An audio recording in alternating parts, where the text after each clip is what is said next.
In the main cabin above the refrigerator, there are two doors that open and allow you to access controls for the various systems that are installed in this boat. We'll have individual chapters on some of these items, but as an overview, I'd like to just show you what we have here. Starting in the front, we have an up-down rocker panel that allows you to raise and lower the table that's in the forward settee. Above the table rocker switch, there's a BEP fume detector. Just above the fume detector and to the side is the Kohler control. That allows you to start and stop the Kohler generator. Next to that, we have an analog gauge for the diesel fuel. That allows you to read the diesel fuel that's in your diesel tank. The blower switch needs to be turned on when using the generator. Below that, we have the C-Zone Touch 5 screen. Below that, we have the display panel for the Dometic glycol system that cools the air handlers that are throughout the boat.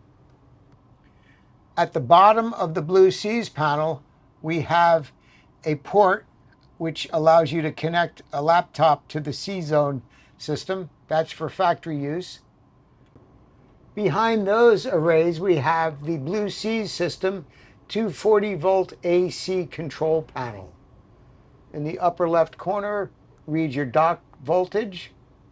Below that, you have two switches, one for shore power, one for generator power.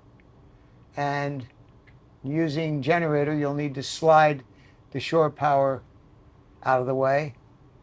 Then we have the various items that have their power supplied by the 240-volt system, either generator or shore power. At the top of the second column, we have the air compressor. The air compressor is what powers the Dometic chilled water system. That is the system that supplies the chilled water to the air handlers throughout the boat. The switches for those air handlers are just beneath that.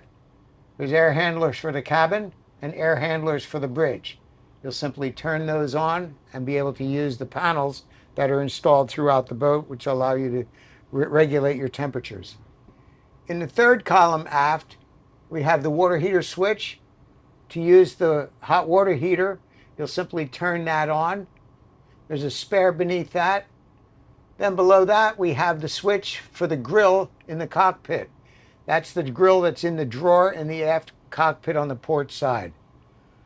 Below that, we have the stabilizer. That's what powers the gyro stabilizer, the Seakeeper 6 that's installed. You'll also have to turn on the DC panel for the Seakeeper. That powers the control panel at the helm. The fourth column aft has your exterior outlets, interior outlets, cabin refrigerator, cockpit refrigerator. Keep in mind that those refrigerators also work on 12 volts, so the refrigerators will sense what voltage is coming at them and choose the appropriate one. In the galley, we have the Kenyon cooktop. That's the breaker for that. Then we have the battery chargers. There's a battery charger for the house, battery charger for the engines, battery charger for the bow thruster, and a battery charger for the stern thruster. At the top corner on the left-hand side of the Blue Seas panel, we have a voltage readout. That'll tell you what your voltage coming from the dock is. Also, that will read your generator voltage as well when you switch over to generator.